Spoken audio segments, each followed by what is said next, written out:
बांग्लादेश हिंसा की आग में धधक रहा है। अगस्त 2024 में शेख हसीना के तख्तापलट के बाद से देश में बवाल थम नहीं रहा। बुधवार देर रात ढाका यूनिवर्सिटी में तोड़फोड़ की गई। इससे पहले पेट्रोल बम के हमले में एक शख्स की मौत हुई थी, जिससे दहशत फैल गई थी। बांग्लादेश में अल्पसंख्यकों पर हो रहे हमलों के बीच एक और दिल दहलान देने वाली घटना सामने आई। भीड़ हिंसा का शिकार हुए हिंदू युवक दीपू चंद्र दास की हत्या ने वहां रह रहे हिंदू परिवारों के डर को और बढ़ा दिया है। दीपू दास के भाई अपू दास ने उस काली रात की दहशत और पुलिस की लाचारी को बयान किया। उन्होंने अपनी बेबसी जाहिर करते हुए कहा कि उनका परिवार अब बांग्लादेश में सुरक्षित महसूस नहीं कर रहा है। वे डरे हुए हैं। नम आंखों और डरी हुई आवाज में उन्होंने साफ कहा कि अगर उन्हें कोई सुविधा या मदद मिले तो वे अपना सब कुछ छोड़कर भारत आना चाहेंगे। उन्होंने कहा, मैं घर से बाहर था और तभी अचानक मैंने सुना कि दीपू पर हमला किया गया है और उन्हें जला दिया गया। हम सब साथ मिलजुल कर रहते थे।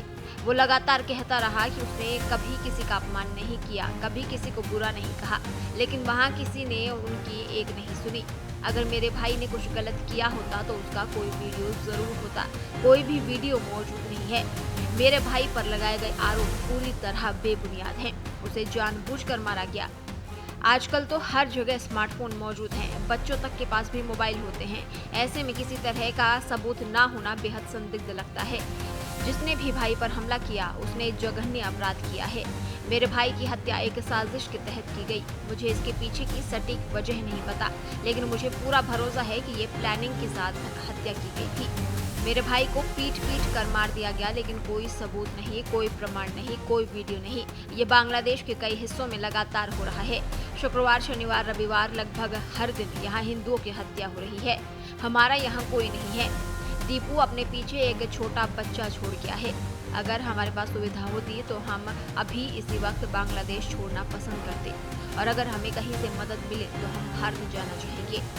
आपको बता दें, दीपू चंद्रदास के साथ हैवानियत की सारी हदें पार कर दी गई। उग्र भीड़ ने अचानक दीपू को घेर लिया। वो अपनी जान बचाने के लिए हाथ जोड़ता रहा, चीखता रहा कि मैंने किसी का अपमान नहीं किया, मैं निर्दोष हूँ। लेकिन नफरत में अंधी भीड़ ने उसकी एक नहीं सुनी।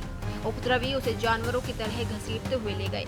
उसे लाठियों और डंडों से तब तक पीटा गया जब तक वो अधमरा नहीं हो गया। फिर उसके शरीर को सड़क के किनारे जामिर्दिया चौक ले जाया गया, जहां उसे एक पेड़ से लटका दिया गया और सबके सामने शरीर को आग लगा दी गई। दीपू की चीखें दब गई और पीछे छूट गया उसका अनाथ बच्चा और रोता बिलखता परिवार। पुलिस बाद में पहुंची, तब तक भीड़ जलते हुए शरीर के चारों ओर जमा हो गई थी।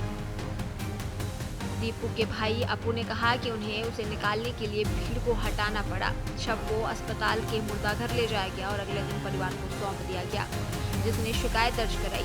लेकिन परिवार का कहना है उन्हें सम्मान नहीं दिया गया। अपू ने कहा कि कुछ लोगों ने परिवार को मेरे भाई के अंतिम संस्कार से पहले उसकी आखिरी झलक देखने की इजाजत नहीं दी। हमें मजबूरन शव को तुरंत अंतिम संस्कार के लिए शमशान घाट ले जाना पड़ा। मेरे बूढ़े माता पिता पूरी तरह से टूट गए हैं। भीड़ ने दीपू पर सोशल मीडिया पोस्ट में इस्लाम का अपमान करने का आरोप लगाया।